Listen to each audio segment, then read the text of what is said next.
It's time for the biggest story of the day. This is What Made the Cut with JJ and Alex on 97.5, the KSL Sports Zone. Trajan Wealth brings you this portion of the program, TRAJAN Wealth.com. That's TrajanWealth.com for all your trusted local needs in retirement. So the Mammoth are staying on the road. You try to go 500 on the road in the NHL. You got to get out there and try to at least split it and then come home and try to win 2/3 of those, and then you've got yourself maybe 100 points by the end of the season. And this team's got a lot of work still yet to do. The 2 wins that they had gotten were nice, and it was great to be able to go into Boston with that. But, it starts to show that the depth isn't necessarily all there, and I think that, I don't know. To me, it just seemed like the team had moments. And they converted on the first power play of the night, right? I mean, that's been their big struggle. But they jumped out to a lead, right? They jumped out to a lead, and then when they gave it up late in the first period, I was like, "Ooh, okay. Well, we'll see what happens." But again, something that happened in this game that really bugged me was the fact that you could tell that there wasn't the movement wasn't there. That all the things that Boston did, it seemed like Boston was on a power play the entire third period. And it just happens like that. That's the way that it goes. I'm interested to see what Mike's view is of it. But, as we go on, as we're sitting there watching this one and you're wanting this team to pull some points back, it's been hard because they'll have moments where they look good. But even if you went, I think part of this was that Cole told us as well. Yeah, it was nice to get the comeback win the other night when they were in Pittsburgh, but they didn't look very good doing it like the rest of the way. Well, when you fall behind 3-0 into the third period, things didn't go well for you for 2/3 of that game. So, yeah, there's issues there. There's no doubt about that. And you saw the issues last night. The problem was they were playing a better team last night that didn't take their foot off the gas. That Bruins team finished really well in the third period. And the Penguins blew a 4-1, 5-1 lead to the Sharks the night before. So yeah, that's an issue that the Penguins have. But the Mammoth faced a much better opponent last night. The Boston Bruins right now have 40 points on the season. They're in second place, just 1 point behind the team they're playing tonight, the Detroit Red Wings, who are at 41 points. It does not get any easier tonight. It's pronounced Detroit, by the way, if you're wondering. Wow. I mean, I didn't want to correct. Are we going to get? Maybe we need to ask Mike. What's the proper way for us in Utah to pronounce Detroit? Yeah, Mike Folta, live in Detroit. Let's see if that Purdue education helps us out here. What does Detroit even mean in French? I don't know what's going on here, Mike. Detroit, that's a great question, guys. Detroit in French translates to almost Canada because that's where we are right now. Actually, if you go due south of here, you'll end up in Ontario. Kind of a weird geographical anomaly that many aren't aware of, especially out west. But guys, we're here at Little Caesars Arena. I'll show you kind of the digs we got here. This is an awesome setup. We are way high above the ice, and we're in like a gondola. So if I go out the door here, and for those listening on radio, I'm going to do my best play-by-play. If we go out the door into this hallway, there's actually like seats behind us. Like these seats are looking down underneath our feet. So that's it's mostly a Canadian kind of setup that we have here, but Detroit, like I said, almost Canada. So check out. You know what? You actually weren't that far off. We're going to educate people today. You ready for this? Because it is French for the word straight, like the word, like the Bering Strait or the Strait of Juan de Fuca, that kind of thing. So that body of water, because it was originally the strait it was basically, Detroit was called Detroit something rather, basically the strait to get to Lake Erie. So we've all learned something today. You can't say that JJ and Alex didn't teach you a little bit of French that you decided not to learn when you were in high school. So I got to be honest, so this is way too much geography for a sports talk radio show. Hey, 5th grade geography be champion, all right? Hey, 7th, right here. 8th grade right here. See, look, we have a background in it, so obviously it's something that's important. I love the conversation. I don't know if everyone that's listening is. So we got to talk some hockey, Mike. What's your take on last night? What did you see last night? What went right and what went wrong for this team? Obviously, the score went wrong. Was it that big of a gap, or is it just a little thing here or there? What was your take on the way things went last night in Boston? Yeah, I mean, it was a disappointing second two periods of the game, the second and third, where Utah only mustered up 8 total shots. Like, you can't have that against a really good Boston team, or a really good defensive Boston team. And I said this kind of at the end of the night on the radio, and then on our show, Mammoth Daily, as well. Styles make fights. You hear that phrase in college basketball, college football, different sports. Styles make fights, and Utah and Boston had contrasting styles, where the Bruins are big and burly on defense. They're one of the biggest teams. They have a bunch of these huge defensemen. They hit you. Mammoth are the opposite of that, where especially up front and in their top 6, those are the top 2 forward lines. They have smaller, speedier guys that are more based on possession. Utah doesn't worry about hitting you as much because they want the puck, and you can't hit somebody when you have the puck. So different styles, when they meet in a game, they create great clashes. And I think just the style of Boston won out in that game, but it was Utah's style that won out earlier in the season. Andre Tourney, whoa, they're testing the audio here at Little Caesars, if you can't tell. I love it. This is very raw, but head coach Andre Tourney not happy with the group's lack of pushback in the second period the other night. So expecting a good turnaround here against a really good Detroit team. Liam O'Brien at the very end, the ref kind of did a little takedown on him, but he was furious. And I think that, when there's 4 seconds left or whatever it was, 9 seconds left, and then you start kind of pushing back and getting after guys, that's probably the wrong time to do it. I was wondering, too, that back and forth with the ref, because it was kind of aggressive. I don't know. Hockey is a different sport, but, is he going to get in trouble for that type of a lash out there? Because he was kind of shoving the refs aside as that thing was going on there. I don't know if anything came of it. No, it's not quite like basketball, where if you accidentally make contact with the ref. Can you guys hear me okay, by the way? Yeah, we do. Oh, yeah, you're good, Mike. Okay. Yeah. It's not like basketball, where if you accidentally nick the ref's finger, Gone. then tee him up. Because in hockey, the linesmen basically are trying to separate an MMA fight. So these guys also have to be trained in how to handle hand-to-hand combat, because a lot of times the linesmen end up with 2 hockey players that are both mad at them for trying to break up the fight. So these guys are very well trained at handling those situations. I had a good buddy I went to school with who was a pro linesman, and the stories that he would tell of getting punches in the face accidentally and things like that are kind of funny, because you don't think of that. Referees getting beat up, officials getting beat up. But that's something those guys have to live with. It was a little aggressive. You can get supplemental discipline for abuse of officials, but I don't think that's what we had the other night. So Obi's expected to be in the lineup tonight against Detroit, and it's a national TV game here at Little Caesars Arena. Liam O'Brien has 2 goals tonight. Both have come on national TV nights. That's why we call him Primetime Tuna. Let's hope Tuna gets another one tonight. I love it. Primetime Tuna. Mike, we've covered the NBA for a long time here in this market, and the second night of back-to-backs on the road have been brutal in the NBA. Curious, how hard is that in the NHL? Is it even more difficult for teams to get wins on the second night of a back-to-back on the road? What kind of toll does that take on the players with how grueling the sport of hockey is? Yeah, it's definitely a disadvantage to be on night 2 of a back-to-back, but it is a fact of life in the NHL. It's just something you have to deal with, and if you kind of sit there and say, woe is me, then you're forfeiting, 10, 11 games a year, because every group has to do it, especially out east. They typically have to do it a little bit more. Their travel is more in and out, where out west we go on these big kind of circular road trips to hit a bunch of stops in one go. Detroit's also on a back-to-back tonight. So they have a similar issue rest-wise. Now, they didn't have to travel. They've had a back-to-back at home, which is relatively rare. Utah had a flight in between games, which makes it tough. But you usually also see the number 2 goaltender in the second game of a back-to-back. Typically, it's like a pitching matchup. You throw your ace in game 1, and then the rest of the rotation kind of fills in after that. Typically, you play your number 1 goaltender in game 1 and your number 2 in game 2. That's not the case here this weekend for Utah, or this week for Utah.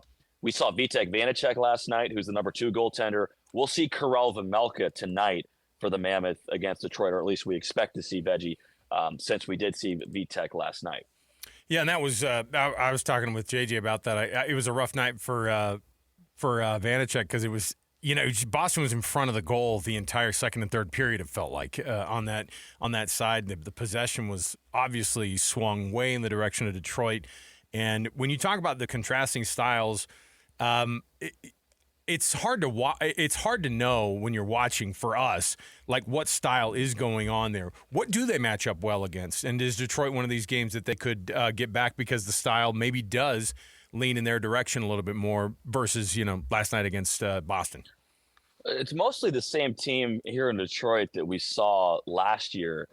This Red Wings team has really been constructed through the draft, so they do have some new young players that we didn't see last year. But in the 2 games last year against the Red Wings, the Mammoths split those 2 games, but in both games, they were dramatically outshot in those games. Utah didn't even get to 20 shots on goal in either of those 2 games, which most of the time you get at least 20, if not 30. Karel Vejmelka in Utah's win against Detroit last year had 38 saves on 40 shots. It was basically his second best night of the year. And Utah, what we call, they goalied Detroit, where Detroit was the better team, but Utah had a good goalie. And so it didn't really matter what the Red Wings were doing because Veggie was standing on his head. So that's how Utah got its 1 win against Detroit last year. Now, we're not expecting to see Patrick Kane tonight. We think he's still out due to injury. Of course, he's one of the greatest American-born hockey players ever, 3-time Stanley Cup champion with the Chicago Blackhawks on the back half of his career, now with Detroit, but still scoring at a really solid rate. We don't expect to see him tonight.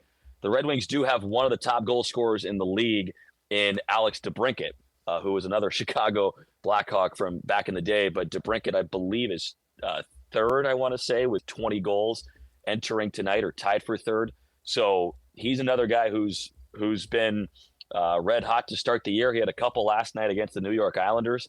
And the Mammoth are going to have to keep an eye on him. He's number 93 in red and white. He's lethal on the power play as well. Some of the most, I think, the second most power play goals in the NHL. So he's kind of their top trigger man. But if Utah's top line can establish possession in the offensive zone, like I like our chances.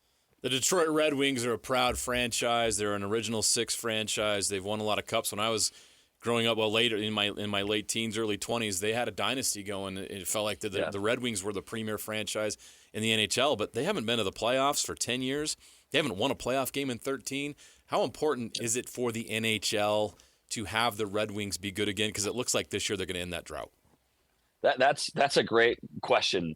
And yes, they certainly have a great chance to win that drought. Talking with some Detroit people earlier today, or people around the organization, they were saying that the fans are kind of holding their breath here in Eastern Michigan because they've been let down before. They made a coaching change last year, went on a big run after the coaching change, won a bunch of games, but still came up short at the end of the season. And now they're on a franchise-long playoff drought, as you mentioned, JJ. So everybody is it's a wait-and-see atmosphere over here in Detroit. But I tell you what, when I was working in the minor leagues, we would play the Grand Rapids Griffins, which is a couple hours away in the western part of the state. And you could feel the Detroit Red Wings love and adoration emanate across the state, even into those minor league games. This has been for a long time one of the best fan bases in the NHL. It's called Hockey Town here in Detroit for a reason. Yeah. They absolutely love puck here in the Mitten State, and it's one of the most loyal fan bases, and it's obviously one of the oldest and deepest as well. Mike Folta, radio play-by-play voice of the Utah Mammoth, joining us here on the program live from Detroit, where tonight the Red Wings host the Utah Mammoth, and of course earlier pregame on this one too. So a 4:30 start here in Utah, 5:30 puck drop. How's it going with the call-ups of Maverick Lamoureux and Daniil Boot? Boot has been on the ice, it seems like, quite a bit. How, now that we've gotten, I guess it's probably 5 games under the belt of watching these guys trying to do the growing up part of being on the NHL ice, how has it been so far for these young guys? Well, the reviews for Daniil Boot have been really good so far, and head coach Andre Turney's been really pleased with Boot, who, if you didn't know, is a former first-round pick. He was taken 12th overall in 2023. He's just 20 years old. He was really good in the American Hockey League earlier this season, and he is 8 games into his NHL career. He's picked up a couple of points the last few games, his first couple NHL assists. He has gotten a ton of chances around the net, and that is something that Utah really needs. Had a couple last night. Had a couple looks last night, Well, and a fun number that was given to us by our stats guy, Russ, who we'll allude to on the broadcast from time to time, stats guy Russ. But he fed us this great nugget. Since Boot has been with the Utah Mammoth, he leads the team in shots from within 10 feet. Now, you'd like some of those to go in at some point, right? But it shows that he is going to those hard areas. He's establishing positioning in front of the net. And he's not just going to the net to go there. He's going there with a purpose. He's getting his stick on these pucks in front of opposing goaltenders. And that's an element that has been missing at times from this Utah group that has so much skill. They like to hang around and make plays, where Boot is a little bit more no nonsense with his skill, and he just goes right to the cage. Do they, in the follow-up to that, because I know that they sent Maverick down, after about 5 games, is that like a, oh man, you're not ready kind of a version of it? Or is it just like, hey, we try to get these guys some time up with the club to kind of get their beak wet, so to speak, and figure it out some? Or how does that work? Are they looking at him and going, man, he's just not ready? I mean, he was also, those 2 big dudes coming out on the ice were, that was quite a presence. But, whether or not you're ready or not, that's a big deal. No, the send down for Mav was not a demotion. I mean, it was technically, but it was not meant to be punitive. Mav was pretty good with the Mammoth in his call up this year. Wasn't taking penalties like he was last year. Was pretty stout defensively. Was physical as you mentioned. But the biggest thing, and the real reason, was because Olli Mata came back from injury. He had missed around a month, and so Mata came back, and it was just a numbers game. He had too many guys up. And you probably don't want to put Nick DeSimone on waivers, because he was claimed off waivers by Utah last year. So someone else would love to have him this year. But we're going to see DeSimone in on the back end. Mata will take a seat tonight, but you've got 7D when DeSimone and Mata are healthy, like they are right now.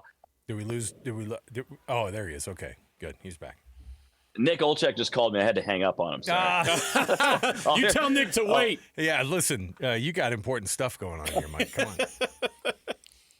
He just called me again. I'm going to hear about that in a little bit. Yeah, that's what happens when that's the only problem with this Airlink is once somebody tries to call you, they go, hey, this is the priority of your phone is Nick Olczyk. I get it. It's fine. It's okay. I understand. Look, these are good. These are good-looking men, man. Like, I mean, I feel like you slept in that suit last night, Mike. You've had the suit on, I feel like, for like 48 hours straight. Come on. No, different jacket. I had 2 jackets, 3 shirts, 3 ties for a 3-game trip. That should give me enough variance. I can tell you got a system. You're a real pro now. No, that's good. That's efficient. JJ does the TV thing. He knows. He knows the score. How to handle he knows that people are looking. They go, "What happened? You wore the same tie in 4 nights ago." It's like, who's watching all this? Mike heavens. Pretty creepy, actually.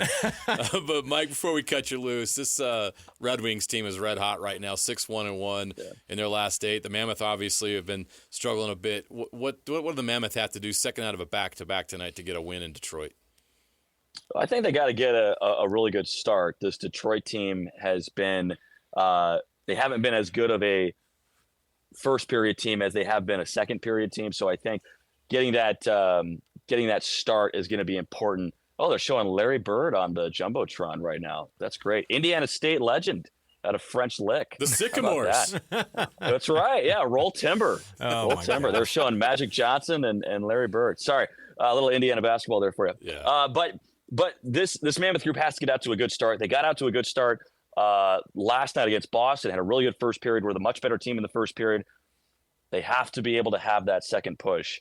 Most of Utah's wins this year have been comeback wins, but they also are among the league leaders in blown losses or blown lead losses, where they had a lead at one point and then lost it to lose the game. So the Mammoth, I think, have to have that second surge, because one thing that we've seen throughout games that Utah is involved in is that the team who scores first oftentimes doesn't win. So it's a lot of times whoever has that second surge that comes out on top.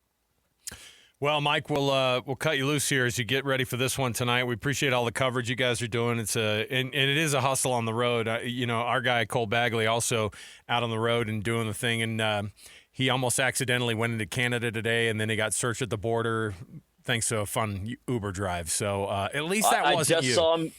I just saw him in the mailroom, and he was making fun of me for walking through downtown Detroit to get to the arena, and I was making fun of him for almost being detained by the Mounties in Ontario. I love it. Well, Mike, have a good call tonight. We'll be listening and watching, of course, and thanks for hanging out. And tell Nick to wait his turn next time, huh? JJ, Alex, thank you guys. Tough Thanks, stuff. Mike. There Enjoy you the go. road. Mike Folta joining us courtesy of the folks at Hercules First Federal Credit Union, growing stronger together.